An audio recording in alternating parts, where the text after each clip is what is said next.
Hello, it's Jim Hutchins for the Jerusalem Connection Spot Report for this week. The so-called peace prospects, the peace plan between the Palestinians and Israel is on hold. It's off indefinitely.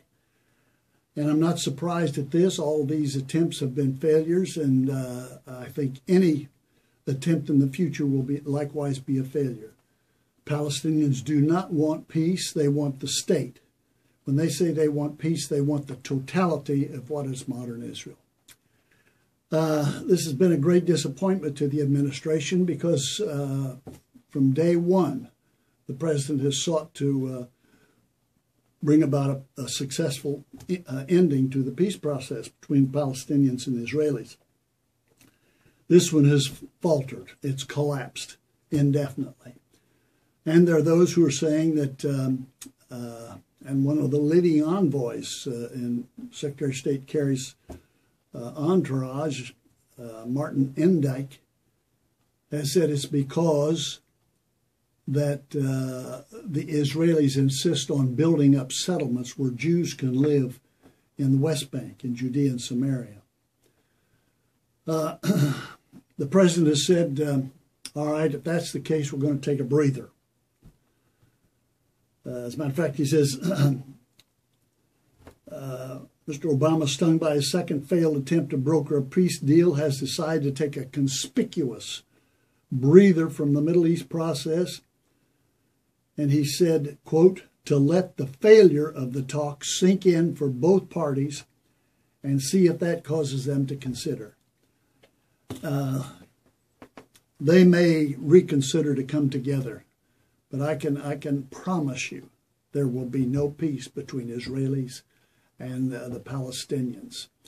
The president feels like he's got enough time left in office to maybe initiate another attempt at this, but don't count on it. The settlement issue was the breaker, evidently. Not to mention the facts that missiles and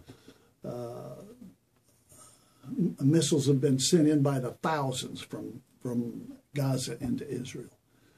And there's attempted suicide bombings that take place all the time. Sooner or later, and I think it may be sooner than we think, what is referred to in Zechariah chapter 12 is going to take place. Now, it's not, and that's not the end. There's much after that. But God says this in Zechariah chapter 12. He said, I'm going to make Jerusalem a cup that sends all the surrounding peoples reeling, staggering like they're drunk. He says, Judah will be besieged as well as Jerusalem. On that day, when all the nations of the earth are gathered against her, I will make Jerusalem an immovable rock. For all the nations, and all who try to move it will injure themselves. And then the leaders of Judah will say in their hearts, the people of Jerusalem are strong, because Yahweh Almighty is their God.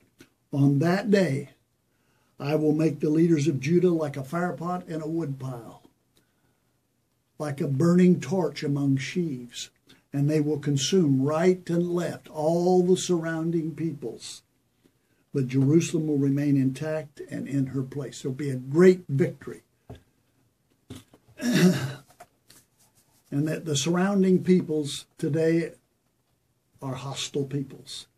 There's Hezbollah in Lebanon, Syria in the north. There's Hamas, Fatah, and now Islamic Jihad has joined up with them in Gaza. There's even Egypt. Egypt said that they're possibly going to renegotiate the peace plan that they have for Israel. So they're surrounded. Iran is on the east.